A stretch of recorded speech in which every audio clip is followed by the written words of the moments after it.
Public Safety Committee meeting is now called to order. Madam Clerk, would you please call the roll? Alderman Bosley. Present. Alderman French. Alderman Vaccaro. Alderman Cone. Present.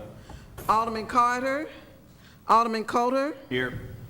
Alderwoman Spencer. Present. Alderwoman Green. Chairman Kennedy. Here. 5 present, you have a quorum. Please excuse the aldermen who are not here. They're in the Ways and Means Committee meeting that's going on at the same time. So noted. Thank you. We're here based upon our meeting last week where we had an opportunity to speak to the chief and to talk about updated crime statistics and allow members of the Public Safety Committee to have their various questions answered by the chief.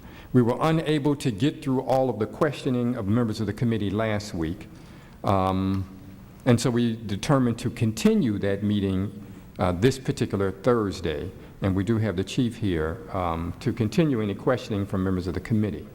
The committee is looking at planning the possibility of these as monthly meetings, possibly with a portion open to the public. But this particular meeting is specifically for the Public Safety Committee to have its questions answered from the chief. So we'd like to call Chief Dotson up right now and continue.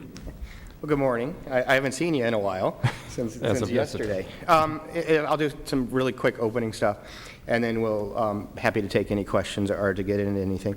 Hey, I did really enjoy the last week, the conversation, because it's important for me to hear from you, and I think it's important for you to know that you're being heard, and that I heard the issues about quality of life issues. I've heard the issues about the violence that are going on. Our strategies, and I'll give you a handout in just a second. Our strategies continue to be focused at the neighborhood level into the areas where we see the challenges, the problems, the violence. Just as an example, we just finished a week-long hotspot activity in Alderman Boyd's ward and Alderman Williamson's ward. As you heard me say yesterday, we're headed to Alderman Moore's ward next week. We talked about yesterday about resources. If there is one thing that I would think that could help us the most right now, it's those additional officers. And I realize there's a build-up time, and I've said 18 to 24 months. We have to be looking that far out into the future. The city, over the last 20 years, and specifically the last 10 years, has been seeing a decrease in crime.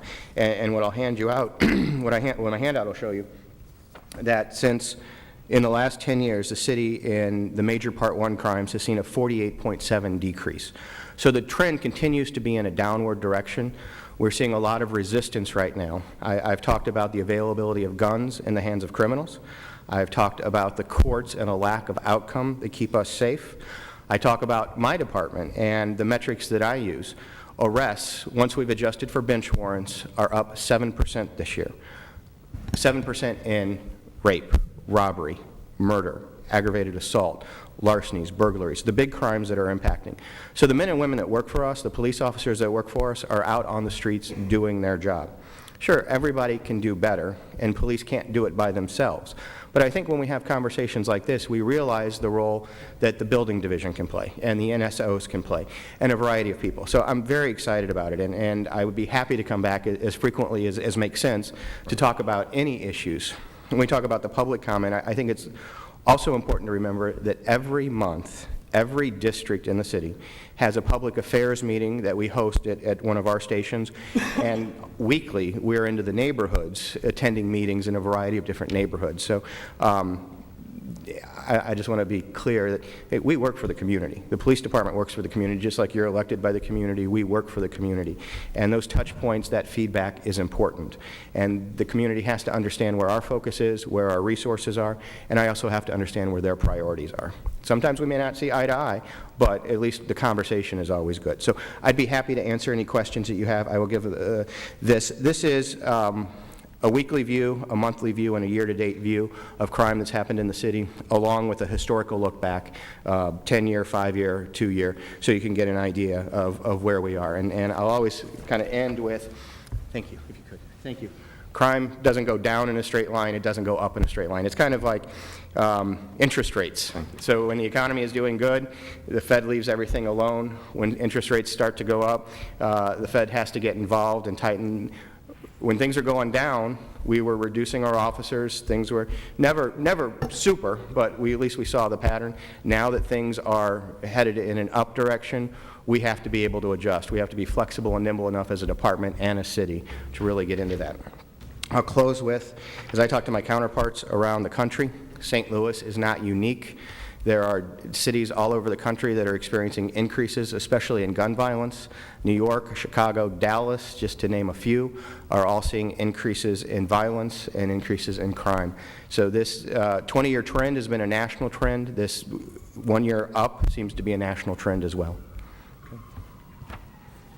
With that, we can begin any questionings from members of the committee. I would like for us, we had a very extensive meeting last week, about a 3-hour meeting.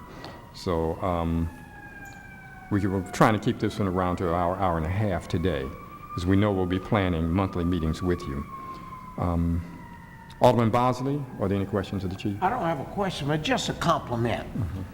I see more police officers over there in the Hyde Park area lately than I've ever seen before. I don't know whether that's because they are not as busy as they usually are, but the fact that they're there really gives the people in my community some peace of mind over there, and they've done an excellent job. And I think the crime is down over there, and I just want to commend you. I don't know what you're doing, and I don't need to know what you're doing, but you do respond whenever I have called, and I appreciate that. Well, thank you. And that, again, I'll pass the credit to the men and women that wear the uniform, the blue shirts, and that respond to the calls every day.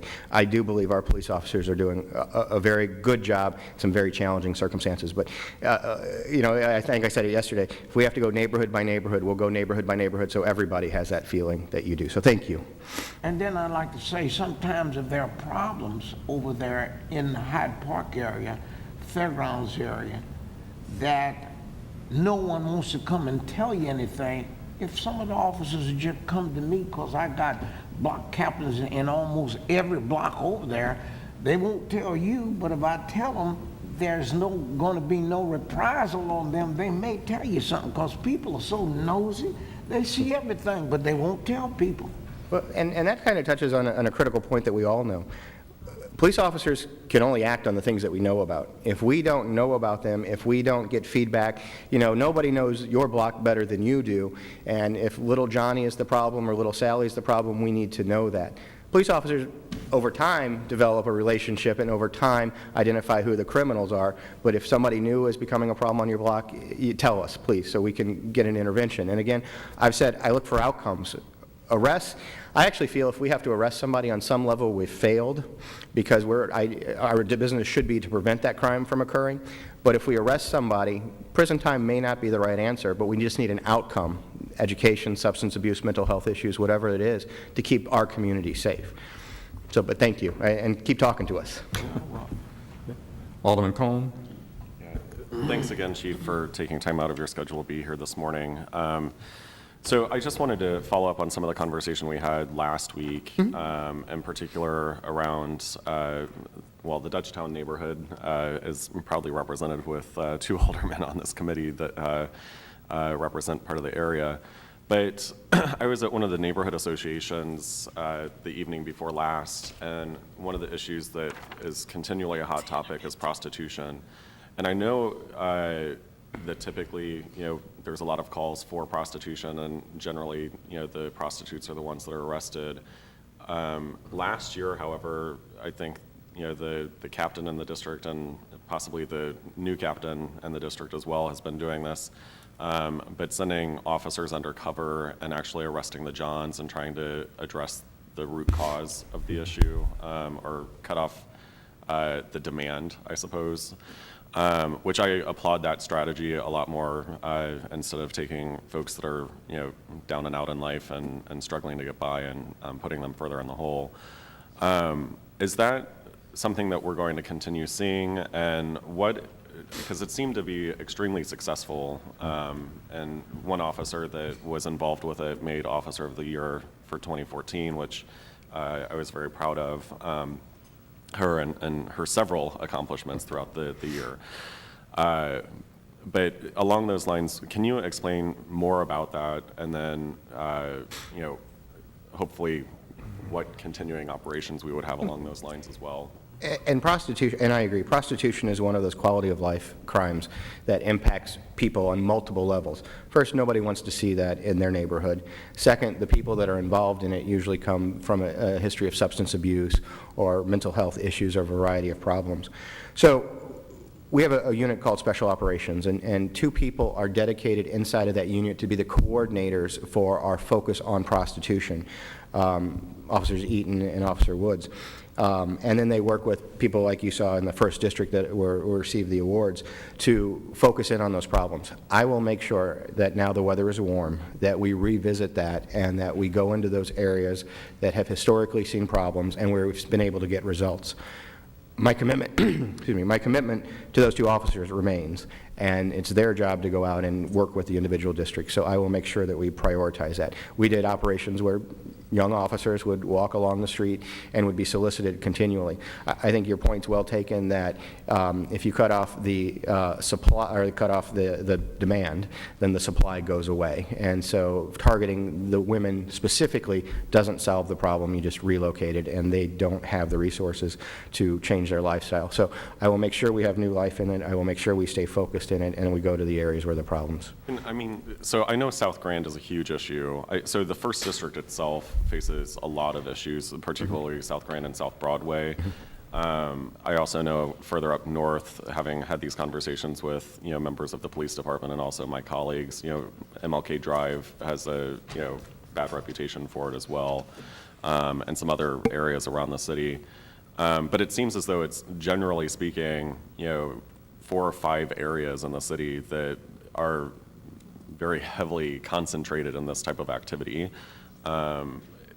Is there a way, I know the strategy has kind of been, to barrel down on one of those areas, but then it just kind of pushes, I can speak mostly for the 1st District where, they've gone in on South Broadway and then it just shuffles, the activity over to South Grand and vice versa. Is there any way to pull resources to address it and, an effort in one particular district or?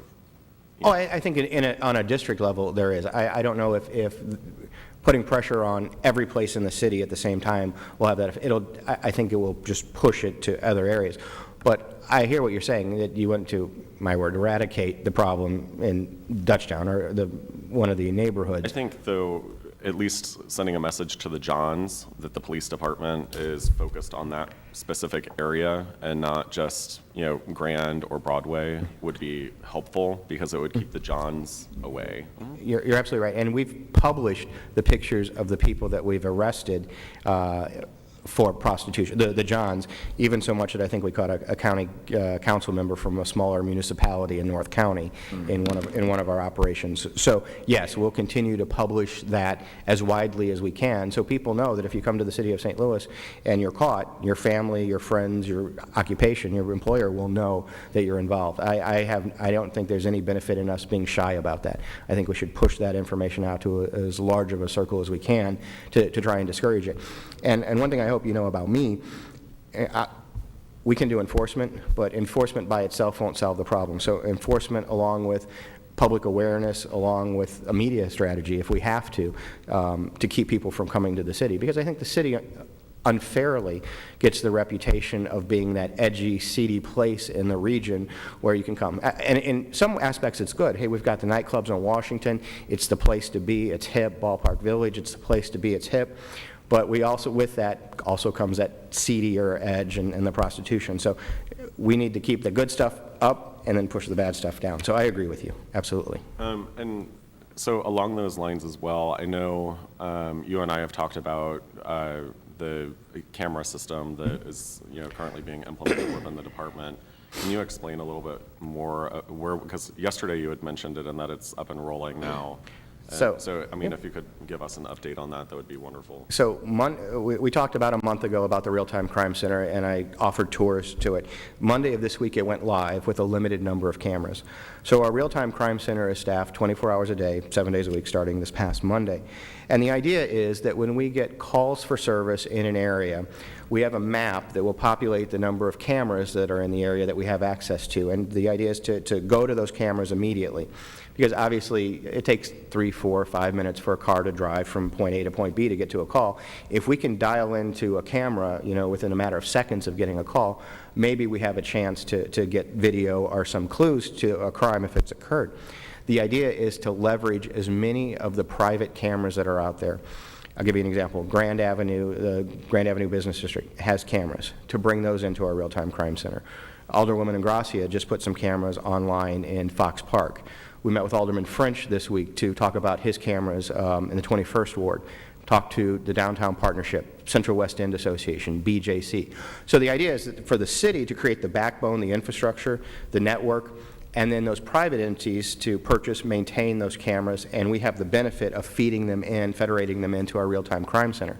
So it's a force multiplier, and it's modeled after what cities like Chicago are doing, where the city will own a third of the cameras that are there, but the other 2/3 are owned by those private entities. So the idea is when a call for service comes in, it populates on a map, it shows us the cameras that are in the area, and the analysts in the real-time crime center can dial into those cameras to see if we can get a description, a car leaving the scene, a variety of things. So I'm excited about it.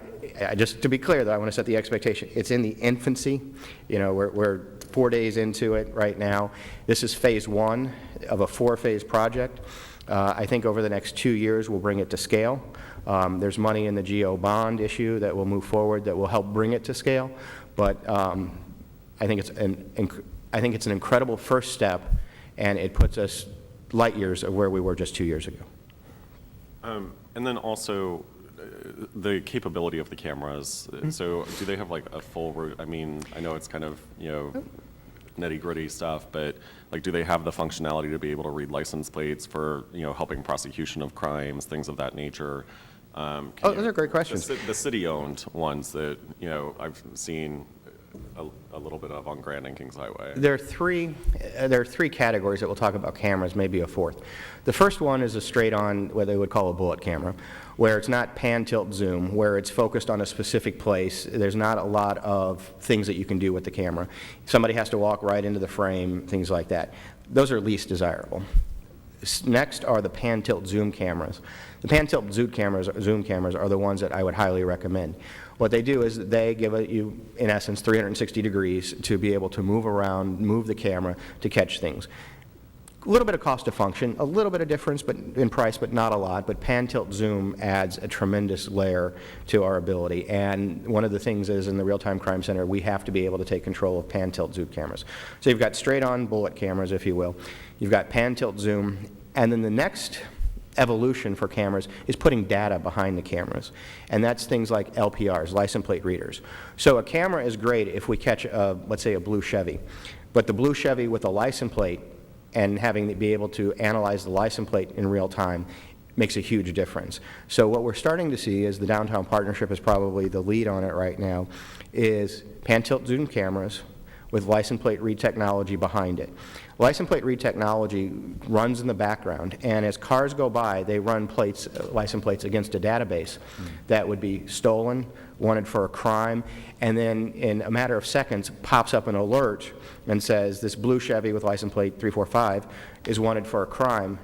You got a picture of the car, some cases a picture of the driver, and you know within the last 30 seconds where that car was. So tremendous. So putting data behind it. And possibly the fourth evolution is tying cameras to the ShotSpotter system. Because again, ShotSpotter now, and we've talked about it a little bit, ShotSpotter, it gives you within about 3 meters the location of a gunshot that was fired. The problem is if it takes 3, 4, 5 minutes for an officer to get to that, people leave. So the idea is to tie cameras into the ShotSpotter system so you can start to move the pan-tilt-zoom cameras into the area to see if it's a young man, a young woman, what the situation is, if it's a shooting, if it's just shots in the air.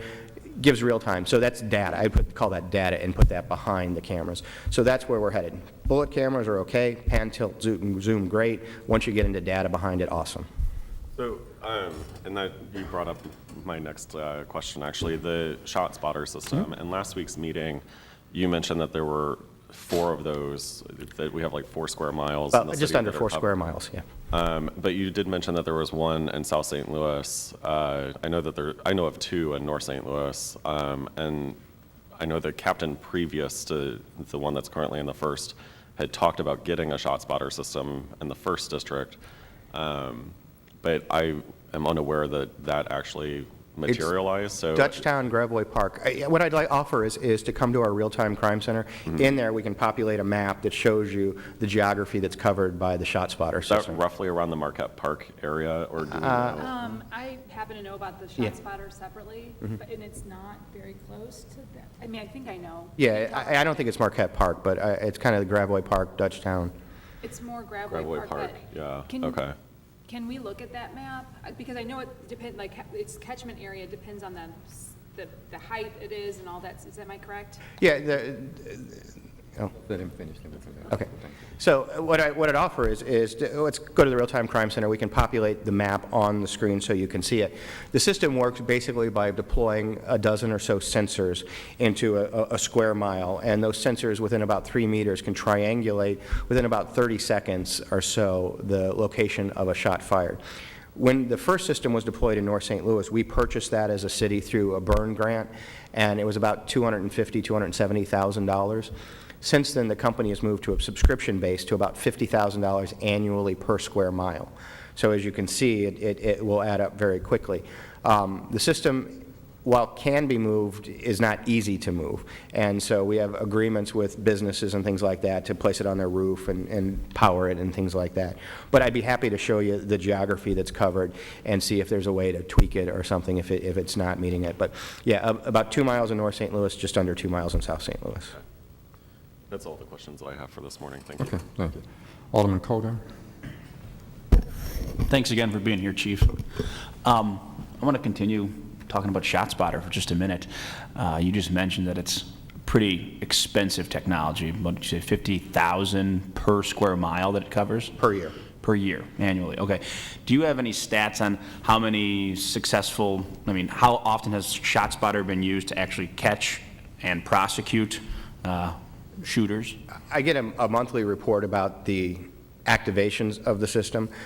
Because there is the delay in response, there are only limited successful prosecutions or limited cases where it is. That's why tying a camera into it makes it an easier. As you know, somebody fires a shot, run into their house, that's 20 seconds. In 2 minutes when the officers arrive, they perhaps find some shell casings, perhaps not. So tying the cameras into the data is tremendously helpful.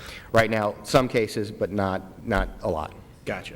Okay, I wanted to shift gears and talk about hotspot policing. I know that was a big topic last week.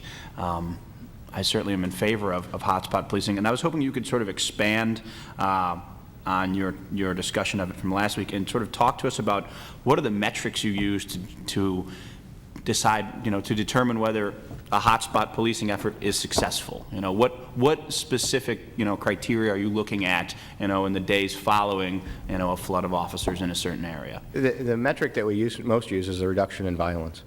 And so I look for a reduction in violence, calls for aggravated assaults, obviously homicides, those types of calls. But let's back up a little bit and go into determining an area. What we see in determining area is a pattern or a trend that's outside of norms. And by norms, what I mean is I have ranges and I have averages. And so if I see an area starting to heat up and pushing the margins onto either that range or to that average, it becomes concerning and alarming to me, and I want to put resources in it to try and find the individuals that are responsible for it and change that behavior. I think we talked yesterday or last week, I don't remember, about one of the aldermen mentioned gang celebrations that happen in North St. Louis. There's a history of violence that goes along with those. I wanted to make sure that we had resources, and that was Alderman Boyd, Alderman Williamson, a little bit of yours, Alderman Kennedy's area, that we focused on over the last 10 days, or first 10 days of May. Because historically, I know that there are problems in those areas. Because of that, we made several arrests. In one case, we arrested 5 individuals with 5 guns. 1 or 2 of the guns were stolen. One of them had a defaced serial number on it, so I knew that we were in the right spot. Once in a while, we'll deviate from the violence and focus on a crime like burglary. South St. Louis saw an increase in burglaries in April, and so we put resources into South St. Louis to address the burglaries. So a variety of factors and where we think we can make the impact and have the most good. Realizing that I don't take resources from one district to another for hotspot policing, what we take are those citywide units. That's how we apply pressure to it. So look for areas that are bumping up against the margins for violence, for patterns that I think we can have an impact on in a relatively short time. We just need a little additional resource. Thank you, Chief. I don't have any other questions. Alderwoman Spencer? Good morning, Chief. Thank you, Chairman. I want to first commend the outreach that you guys are doing, especially in the 3rd District. We have a really great outreach officer in the 3rd District, Pat Clancy, who comes to all of our meetings with a lot of information that's really, really helpful. He was just at our Graveway Park meeting 2 nights ago, and he said point blank, the violence in your neighborhood is out of control. And he's right, it's completely out of control. He also mentioned that he had driven to the meeting that night in his own personal vehicle instead of in a patrol car, and the difference what he saw was tremendous. So I want to get back to this conversation about getting officers outside of traditional vehicles and onto the streets, on bikes, in ways in which criminals are not seeing them coming and participating more positively with the community. And I want to go back to this idea, or what you were talking about earlier with violence and measures of violence. Can you help me understand what you use as a measure of violence? Is it aggravated assaults in a community, or what's a good measure for us to look at the health of our community? So I think there are a couple of things. If I can answer the first question first. I absolutely agree. I would like to see more officers on foot. I'd like to see more officers on bikes. One of the metrics that we gauge in self-initiated activity, and a little bit of policing models are built on a third, a third, and a third. A third of the time, police officers answer 911 calls.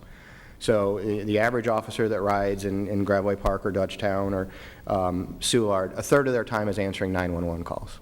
The second third is spent on report writing, training, administrative type functions. The third is the most important part for me, and that's the self-initiated activity. That's when the officer has the ability to get out and walk on a footbeat, to get out and go to a neighborhood meeting, to do a car stop, to do something that's not directed by the radio, if you will. So one of the metrics that we gauge are foot patrols. And I really push that a lot because I think it does a couple of things. It creates that tangent relationship with the community that you talk about where we can have more touch points. It gives visibility in a way, wow, they're out of their car, maybe I won't see them coming around the corner type thing. So I agree with that. So that's something that we stress on. The reality is we can't do it as much as I would like because we're driven by the radio. We'll have approaching 300,000 911 calls this year. So 1,250 officers handling approaching 300,000 radio calls a year. So that's a significant. We've seen an 11% increase in the first 4 months this year in calls for service. So the great thing is everything that you said about being on foot and being on bike. The reality for me is I can't cover as much geography on a foot or on a bike, and so the officer. So trying to find that balance. So that's why that last third becomes important. If they're not writing a report, if they're not answering a call, hey, let's get out of the car and walk, down Grand, down Cherokee, down Russell, down whatever street it is. So we push that. So yeah, I agree. I'd like to get more, and perhaps we can. One program that we do with our new recruits to try and get them into the mindset is during their first 4 months of training, I want them to spend at least 30 days walking footbeats. So I push my commanders to make sure that they get out and walk footbeats. They're impressionable, they're young, kind of sets it in their mindset. I'll tell you, they hate it because they're ready to get in a car and go do police work, but it is important to set the mindset very early. So out of the first 4 months, I want to see about 30 days of footbeats out of my new officers. So now to the violence. Aggravated assaults are probably the best indicator because they're the largest category. What we're seeing in aggravated assaults is even, and I don't have the stats here, but I can get to it, domestic assaults are problematic in being able to create interventions. you know, if I know that one street is feuding with another street, it's easy to create an intervention. Inside a home, when a boyfriend, girlfriend, husband and wife, partners are having a dispute, it's a lot harder. So we look at the number of incidents that occur, the number of victims, and then domestic as well. Homicides, let's just talk about the homicides that we've had so far this year. In the vast majority of them, a nexus back to drugs. So I would like to, and we'll talk about drugs in a second, I'd like to get into that a little bit. A nexus back to drugs, meaning I owe you money, you owe me money, I felt like I was shorted in some way. The second one is an interesting one, disputes over relationships between gentlemen mostly. My girlfriend, your girlfriend, old girlfriend, new girlfriend type thing. So that's a challenging one for us too. So that's the key metric that we're going to look at. Where are people shooting, and what can we do to get into it? Just giving you, let's talk about the drug piece for a little bit. Heroin is, you can find crack, you can't find it as frequently as you could. Heroin is the problem. Heroin is a drug that has permeated both the city, the county, Jefferson County, St. Charles County, the entire region. And it becomes an economics problem, supply and demand. So the supply a lot of times is in the city. People come to the city to purchase it. Drug debts, drug feuds, those types of things. So the FBI, ATF, DEA, city and county have formed a task force that has two functions. One, to immediately get into the violence that's going on, and two, to do those long-term drug interdictions that we don't have the resources to do. Let's find where the supply is. Is it coming from Mexico? Is it coming from Kansas City? Is it coming from Chicago? Let's find the supply and interrupt the supply. So this task force went into effect in April. They've already had some very significant seizures going on. So we're going to get back into the drug interdiction business a little bit. What I struggle with is the street level enforcement. If I can't get outcomes for people with guns at street level enforcement, how am I going to get outcomes for people with drugs, with small amounts of drugs at a street level? Not ignoring it, we still make VMCSL arrests, violation of Missouri controlled substance law arrests, but the outcomes are not that dissimilar. So if we can get into the drugs, I think we can curb a little of that, but we have to get into it at the supply level and not necessarily at the user level. Okay, I'd like to, if we could take a step back. We talked about this on Tuesday, but I want to go back to this idea of density because great cities have it. Manhattan, San Francisco, Chicago. Density allows small businesses to thrive. It allows community to build. It is a reason why people want to live in urban centers. We have some density in the city of St. Louis, and it's an asset. In fact, when we look at, but we do have a lot of spread out, neighborhoods as well. Chicago has an average of 12,000 people per acre. We only have a handful of neighborhoods that have that density, and some of our most successful neighborhoods are on that list: Shaw, De Bolivar, Tower Grove East. But our most densely populated neighborhood in the city of St. Louis is Gravois Park. We have over 5,000 people in less than a square mile. On that list, as well as Dutchtown, which is number, I think, 7 in that list. This is a huge asset for us, this density. But with that density, in Gravois Park in particular, we have a tremendous crime issue, and with Dutchtown as well, as my colleague here, Alderman Cohn, knows. We have only 3 neighborhoods in the city of St. Louis that have over 100 aggravated assaults per acre. There's only 3. Gravois Park is one of them, and it is bigger than the other 2 combined. And that is a tremendous statistic. And Dutchtown is not far behind in that, in the just sheer density in violent crime. I have a map here that was published by our planning department that shows gun violence by city block, and the 20th ward almost entirely is bright red. And it is so densely populated in gun violence in the 20th ward that this is a really good candidate for officers on foot, on bike, because of the density, and because you're just walking through, apartment buildings, and there's a lot of people down here, and we can really have a big impact in both Gravois Park and Dutchtown with officers on foot. So I want to keep harping on that because it is such a important, I mean, it is so dense in Graveway Park and Dutchtown. And plus, you look at, we have so many assets with the density, but also with, Cherokee Street as our northern border in Graveway Park. Graveway Park was just featured in the Post-Dispatch last week for a beautiful home renovation. We have tremendous amounts of assets, but I really want to make sure that our violent crime is being addressed. So I want to help. We need community leaders to come out and help. I'm looking in this room, and I don't know everybody in here, but I have one resident of Graveway Park who's taken time out of her day to be here, Kamada McCline, and another member of the Dutchtown neighborhood sitting right behind her, because public safety is so important to our neighborhoods. So I want to help as much as I can, and I know we have many neighbors that want to as well. One thing that might help is to get to know our beat officers. I'd like a personal introduction to them so that I can introduce them to our neighborhood leaders and make sure that folks that are sitting on their front porches know the officers that are in their community. So if there's a way that could be facilitated. And I will also like to help you and the rest of the police department work towards policies that allow us to get the guns out of the hands of criminals. I know you've talked about that a lot, and I would like to help, and we need your guidance on that. How can we help? So, and I agree with everything that you said, I think.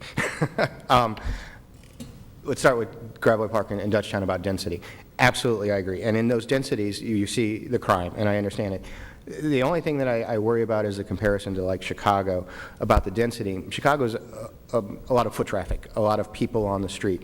We need to figure out a way to draw those people out of their homes. I get the density in the population, but I think part of the crime reduction that would come with that density is people out on the street, people involved. And it kind of goes, is it the horse or the cart that comes first? People won't come out of their homes unless they feel safe. They don't get safer unless they come out of their homes. So I agree with that. So how can we work on that? Maybe get foot beats, maybe get bike officers, maybe get that relationship with the community going, and then draw people out of their houses. Because I agree, I get a report card. I'm a numbers person like you. Graveway Park is at the top of the list right now, and I'm worried that our interventions aren't strong enough there, so you'll see some interventions that are coming there. So let's work on that. People walking on beats, getting people out of the neighborhoods. That's kind of the way that we have to do it. As far as officers, I've told my captains to, when there are neighborhood meetings and community meetings, to bring the beat officers that ride that area to the meeting so they get a chance to be introduced. Maybe going to a roll call with you, we have 3 or 4 roll calls a day, to meet the officers, absolutely, 100%, all in for that. Because I agree, it's a lot easier if you know Officer Smith, Officer Jones, and Officer Johnson to say, hey, they get some ownership into the neighborhood. I'm trying to do that everywhere, because we're not just driving up and down the streets. We call it beat integrity, that the officers that ride in the 3rd District in car 321 are very proud of what happens, and they're concerned and are invested into that. So I agree on that too, that we need to figure out a way to get you introduced to more people so we can do that. Great, thank you. And then just along with that idea of this data, I know we get a lot of calls for service, and there's a lot of shots fired in our community, and folks are confused when that happens, and a lot of times there's social media and other things that blow things out of proportion perhaps, and I know it's very difficult to scrub data and get personal information out of there, but if there's any way we can work towards getting our aldermen some of that data quick, especially when there's a homicide in the neighborhood, I feel sometimes, I'm informed by neighbors, and they're looking to me to provide more information, and I can't do it. And with technology, I know it's somewhere down the road, but I'd really like to move towards being able to inform folks. And I'll say this to you and to the aldermen. You should have that relationship with your district captain, that whether it's 2 o'clock in the afternoon or 2 o'clock in the morning, if you have an issue and you need to have it addressed. So if you don't have that, I will get that for you, because and that's the best source, because they're going to have social media, believe it or not, isn't always accurate.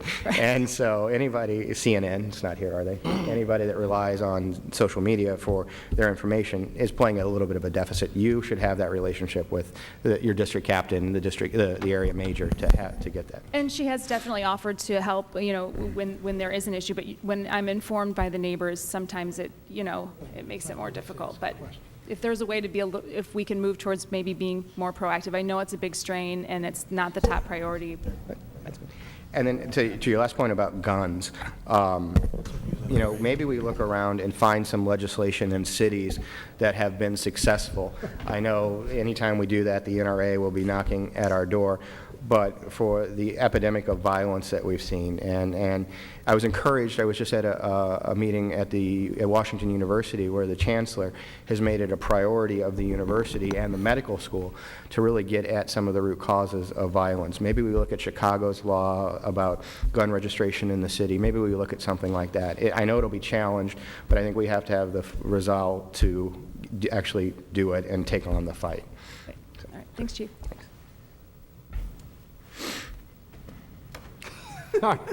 I see that we have some of the other Public Safety Committee members who are also on Ways and Means have just come in. I understand you have a 5-minute break from this? 5-minute break. 5-minute break. Yeah, Okay, then. we'd have to ask questions. Yeah, you can get to ask a question before you have to go then. I gave, she has an updated kind of ComStat sheet about what's been going on. It's an updated version of what I gave you last week. There are extras up here if you need them. Did you get my email? Let me get these. I got it this morning. I always Can you appreciate pass that down? the neighbors putting it out before me, makes me look like an idiot. You and Tara had the same conversation, but I called you the other day when I saw something. I understand, but what's it gonna take? Let's go back to Alderman Coulter, and then we'll go to you, real quick. Very quickly, just along this stat sheet that is being handed out, Chief, could you, you just mentioned, we talked a little bit about VMCSL drug arrests. How are your numbers looking on felony drug arrests? I noticed those aren't included on this list. What this is are Part 1 crimes. Okay. And so these are the big 8 that the FBI look around. Drug arrests are average, not up, not down, just average. Okay. So I can bring the Part 2 time. I don't have the Part 2 with me in front of me. Yeah, next Right. time you're here. I have the concern, and being a former prosecutor and someone who prosecuted a lot of drug cases, when we're dealing with so much violence in town, much of it drug-related, some of those lower-level felony drug arrests that take, they're felony arrests, but they take officers off the streets to write those reports for a long period of time, and, it just doesn't always seem like the best use of resources. And we struggle with that because we talk about quality of life. I get lots of calls from neighborhoods and neighbors that say, hey, they're drug sales, will you get involved, will you get involved? Absolutely, 100%, that's our job, but the challenge is it's to use Alderman French's, it's whack-a-mole for me, because we make an arrest for a drug dealer and supply and demand, there's demand for it, so a supply comes back in, and so it does become a little bit of a revolving door. Okay, by seniority, we'll go, Alderman French walked out for a moment. Alderman Carter, do you have a question? Well, no, Do you have I more think, seniority? no, I'm sorry. Doesn't matter. Oh, you are correct, But I pardon am, I me. mean, last I checked. It's pardon me, Alderman Vaccaro, pardon me. Alderman Vaccaro. Chief, you know my concern, and I'd like to know how, unless you want me to just tell everybody to believe everything that's on Facebook, and we know that everything on Facebook's not so, yet I'm told by the major and other people that I would be made aware of stuff, yet I'm reading it on Facebook before I'm being made aware of it. And yet, I'm the one who has to keep going out to people saying, look, this isn't happening or this is happening, and then I got to follow up and go, oh yeah, well, they were right. And so I think Alderwoman Spencer talked about it for just a second. I believe there is information that flows back and forth, because I called you just recently and told you about something that happened. And so what we could talk about is trying to find a way to make that information flow a little bit better. I will tell you that I, believe it or not, see stuff on CNN before I know about it too, because the FBI doesn't tell me about it. And so I think we are all struggled by the expediency of social media. We can do better, absolutely, I agree. But I also have some privacy issues about people that we arrest. I also have some investigative issues about things that go on too. So when we have a totality of the circumstances, I have no trouble sharing it. But I also have to be careful about piecemealing stuff out. And you know that every time you've called, I've answered the phone and said, this is what I can tell you, this is what I can't tell you. So it goes out on Facebook, and then I get a confirmation. But it from doesn't the go out police. from us. It doesn't go out from law enforcement. It goes out from somebody in the It went neighborhood. out from somebody that had to tell them, because then this morning, I got an email from the captain verifying that these things were done. I would like to have been ahead of it, not behind it.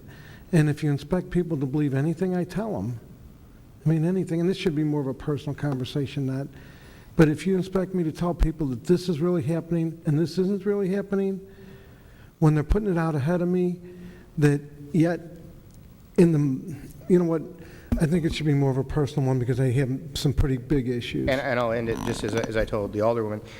You should have that relationship with your district captain, with the area major, that you should be able to call them at 2 o'clock in the afternoon, 2 o'clock in the morning, and find out the things that you need to know.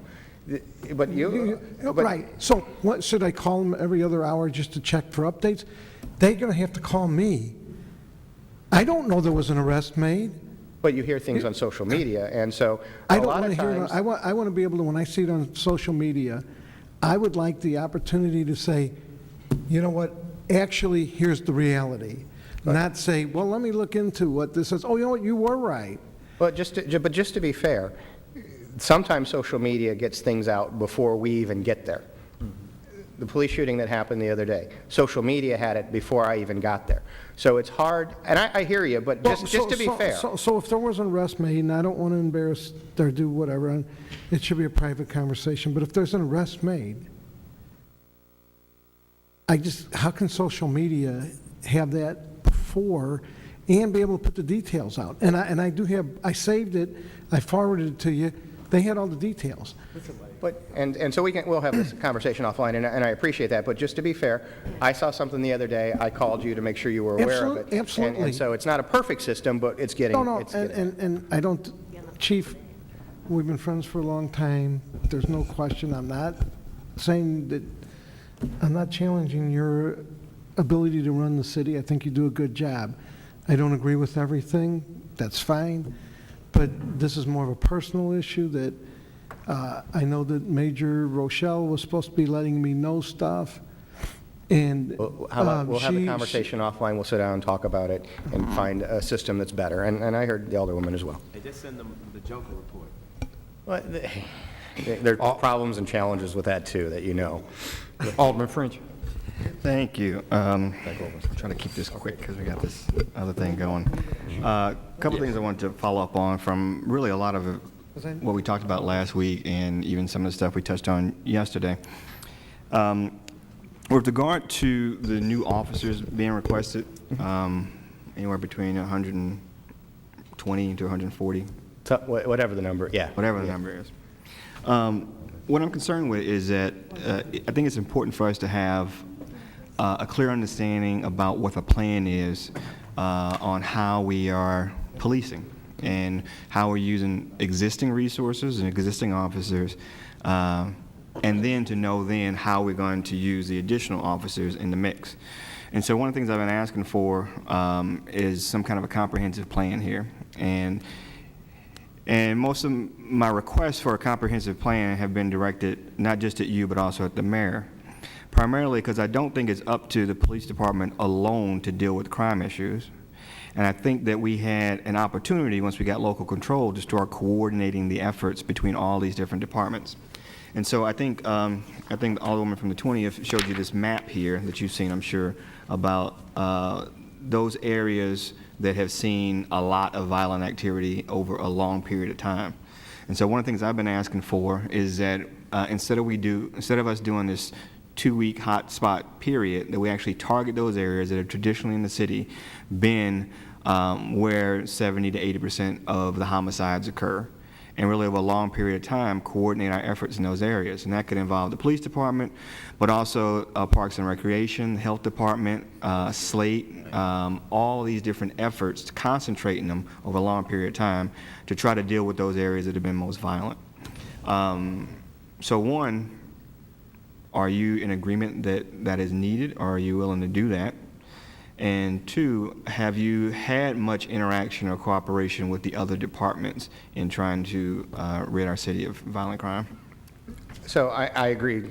I agree with everything you said, I think. One little tweak to the first part of the conversation, you said, the model that we have now is designed to have officers to handle the radio calls, and what I said before was the model's built on a third, a third, and a third. A third of the time 911 calls, responding to calls, a third of the time writing police reports, doing administrative stuff, training, and a third of the time self-initiated activity. And that last third, that self-initiated activity, is where we get the real gains. When we created the districts as they are now, each district had ample officers to staff the 911 calls, the beats, if you will, inside. And each captain was to have the discretion to have officers that weren't necessarily tied to the radio. They would have almost 2/3 of their time to do hotspot policing. And so that was that sustained pressure in each neighborhood. I think I said last time, we were just 81 officers short. We're 50 officers short now, and that hasn't been brought to scale. It's because I just don't have the people. What I'd like to do is get that to scale, and then that way each captain has the flexibility, has some number of officers to focus just on the problems, kind of whether it's Gravois Park or whether it's Fairgrounds Park or wherever the neighborhood is. The 160 officers, 140, 120, whatever number it ends up being, were to go into the cars in the districts, 90+% of them, to go into the cars in the districts to either answer radio calls or support that hotspot policing model. Because I agree, going in for 2 weeks at a time with resources from the city and leaving isn't as productive as it could be. It has dividends, but not as productive. The idea was, the model at scale is to go in for that week, 10 days, 2 weeks, whatever it is, put pressure on, and then the district to have enough resources to be able to do a maintenance program. So to scale, that's what I would like to see. And I think that way we all benefit from the concept of hotspot policing a little bit more than we are now, because each district has the ability to do it themselves. The second part of yours about city services, you may have talked about it because we really did it in College Hill very effectively, is that we go in almost with a weed and seed approach. We go in and weed out as much as we can, and then we bring the building division, the forestry, parks, everybody behind us to try and leave the neighborhood a little bit better than when we got there. We can talk about sustainability of those programs. I think recreation probably wasn't in there and maybe could be in there. So I think there is room to create, a weed and seed approach, using the federal term. Weed out the bad, and then how are we going to seed it to have some sustainability or some maintenance to it? So the thing I would suggest about the first part of your answer is it goes back to our ongoing conversation about how you allocate resources based on the number of crimes, not types of crime. And so even if you do free up that, with the third model, if you do have some time, I just think it's different. It's more resources needed in those areas, like on this map, where violent crime occurs, and that you have to see from leadership a prioritization of reducing violent crime in the city. And I understand that there are some districts that, it is a big nuisance that cars are broken in, and there's a nuisance even with theft. But I think as a city, we really have to prioritize violent crime, and that means shifting resources to those areas on a longer-term basis. And I hear you, and I just want to be clear, and I know you have to go. We do prioritize violence. I'm going to stay a while, don't worry. We do prioritize violence. So I hear you, and we can have additional conversations about it. I'd like you, at some point, I've invited the committee, I've invited all the aldermen to our ComStat session once to come and listen to it, to hear how we talk about crime, how we talk about the individuals that are responsible, how we talk about strategies, how we work with the U.S. Attorney's Office, how we work with DEA, FBI, and everybody. Because that is, and I mentioned before you came in, the FBI has formed a task force, and I'm not a huge fan of task force, but this one is a hybrid task force in a way that I've never seen before. It's FBI, ATF, DEA working side by side with city and county to focus on two things: long-term investigations, which involve a lot of drug pipeline and stuff, but immediate response to violence. And those cases will get taken to the U.S. Attorney's Office, and I get better outcomes in the U.S. Attorney's Office. At a local level, just so you know, your police officers are taking more cases to the U.S. Attorney's Office than ever before because of the issues that we're having with the circuit court here. So I agree, holistic approach. I agree city services have a role, but I would just like to violence is our priority. Okay. All crime, but violence is our priority. I agree. I'm being summoned. There's some stuff going on in the next room. But last thing I'll say, though, is I don't want these conversations to be like something that you check off. Oh, no. You know, and what I was a little disturbed by was last week, you know, almost every member of this committee expressed some frustration with our current plan or strategy. And then the comments afterwards was that we're going to stick with what we're doing. We're going to stick with the current strategy. Just give us more officers.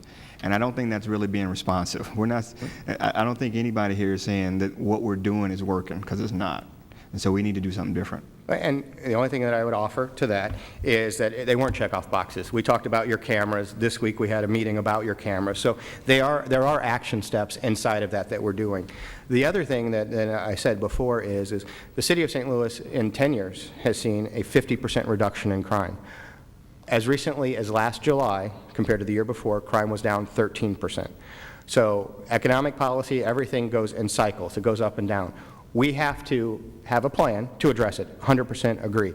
But I also don't want to have a knee-jerk reaction and abandon something that has paid dividends to the city over the long term. Have to get into the root causes, have to get into the problems. I agree with that.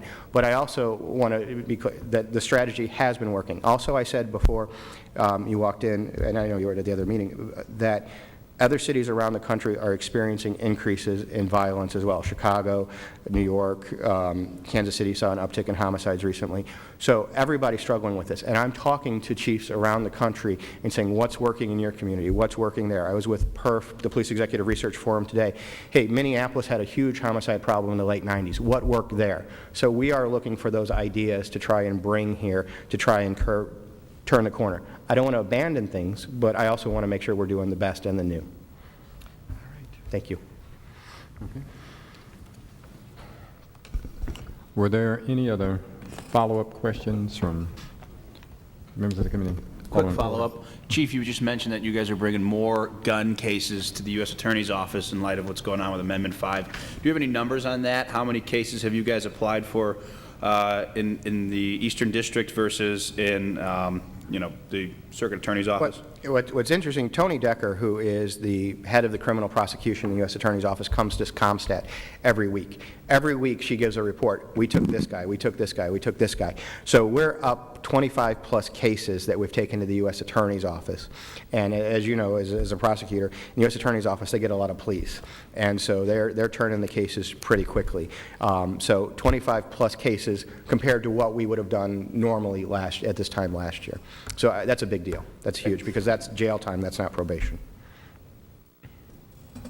Could you just talk a little bit about the cameras that go into really the integration of the cameras into the real-time intelligence center? You have some kind of timetable on the private ones you're talking about bringing in? So tomorrow would be great if I could get them there that quickly. So we are ready to start bringing in, federating in cameras into the real-time crime center. So we have some from the downtown partnership. We have some of the city street cameras. We have Fox Park. So really now, as fast as we can go out and identify cameras, Alderman French was there Tuesday, I think it was, maybe Wednesday, Monday. As fast as we can do the legwork to bring them in.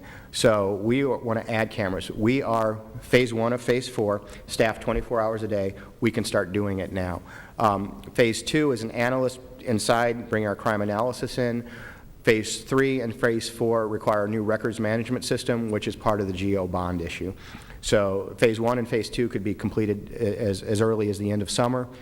3 and 4 will take a little bit longer because of the GO bond. But any alderman that has cameras, the key is connectivity. And so the city is, and this is where the city is leading, actually, the city has over 100 miles of fiber connectivity, fiber cable that connects. If we can get to that fiber, and most of it connects electric signals, so the street department, I have to give them credit, had a vision decades ago to put fiber in the city. If we can get to an electric signal that has fiber, it's very easy to federate the cameras into our system. If we have to use a cellular solution or a microwave solution, a little bit more difficult, a little cost associated with it.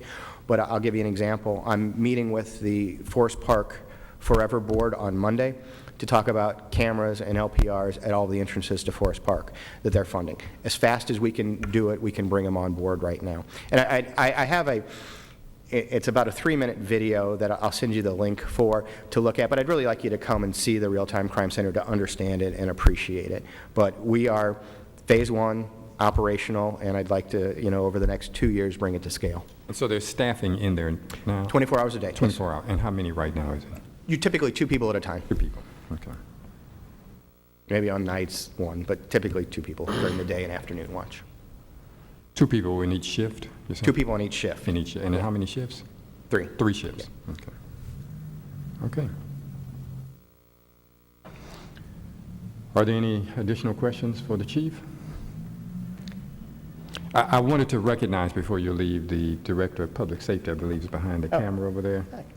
I believe is it? Rich Gray, he's over there. And then we had former Alderman Schmidt is here as well. So, and some of the other Alder people were here. I saw Alderwoman Flowers and Ingracia, but they're gone now, so I guess they didn't have any questions.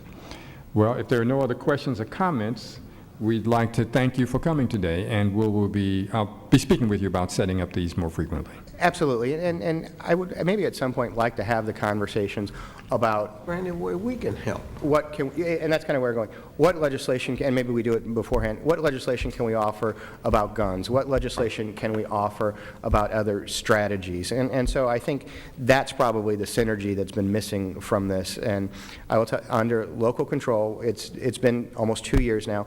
We've been assimilating into city systems. I would like to at least say to you, and there have been some challenges. And I'll give just an example. We had a lot of technology solutions that the city still relied on paper. It has caused us to dumb down our systems, and it has caused us to divert staffing into areas that we probably move past. Probably at some point I'd like to talk about those efficiencies, just so you can realize how they impact your police department. Because as under a state agency, a lot of things we did electronically. Now I had to buy carbon paper, and we haven't had to buy carbon paper in a long time because some of the processes required duplicates. We had some of those conversations in Ways and Means as we were going along. So. Yeah. Okay. But I'd be happy to come and talk about anything, anytime. Okay, then. Thank you. Then I believe that completes us. Thank you, and if nothing else, that adjourns our meeting. Thank you.